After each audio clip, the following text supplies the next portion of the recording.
What would you do if you found protection in your wife's bag? Most people would panic, cry, or confront her.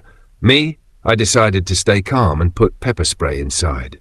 What happened next will shock you. My name is Daniel, I'm 36, and I've been married to my wife Laura for almost 8 years. We had what most people would call a stable marriage. A nice house, decent jobs, and even plans for kids. Or at least, that's what I thought. It started small, late nights at the office, more makeup than usual, and her phone suddenly glued to her hand. I tried to ignore it, but suspicion grew in my chest. One evening, while Laura was in the shower, I went into her handbag to grab some cash she said was inside. That's when I saw it. A small box of protection, hidden under her wallet. My heart sank. We never used them. We hadn't for years. We trusted each other, so who was she using them for? I didn't confront her right away. Instead, I put the box back carefully, but not before slipping something else inside, my small can of pepper spray. It was always in my car for safety, but at that moment, I had a different plan. Days later, my plan unfolded. Laura told me she was going to a girls' night. I pretended to believe her. Around midnight, I got a text from a mutual friend. Hey, thought Laura was out of town, just saw her near the Grand Hotel. I grabbed my keys and drove straight there. I parked across the street, my stomach turning as I watched her walk into the hotel with a man I didn't recognize.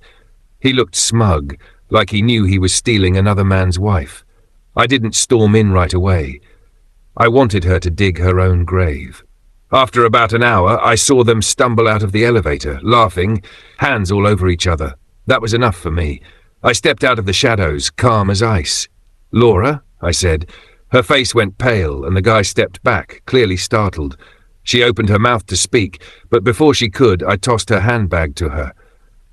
"You might need what's inside," I said coldly. Confused, she opened it, and when she reached for the box, she accidentally sprayed herself and the lover with pepper spray.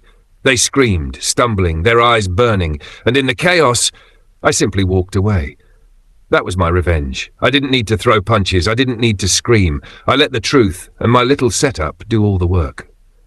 The next day, Laura tried calling me non-stop. She came home to find her clothes in bags on the lawn, the locks changed and divorce papers already in motion. She begged, cried, said it was a mistake. She even tried blaming me, saying I was too distant and too boring. But none of it mattered. I had evidence, I had my pride, and I wasn't about to waste another second on someone who treated me like a fool. Word got around fast. Her family was humiliated. Her so-called lover ghosted her the moment the drama started. She ended up alone, embarrassed and desperate. And me? I moved on. I focused on myself, got into better shape, and even reconnected with an old friend who turned out to be the most loyal person I'd ever known. Someone who would never betray me the way Laura did. The pepper spray incident became a running joke between me and my buddies, but for Laura, it was the moment her entire fake world fell apart. Sometimes revenge doesn't come from anger. It comes from silence, patience, and a little creativity.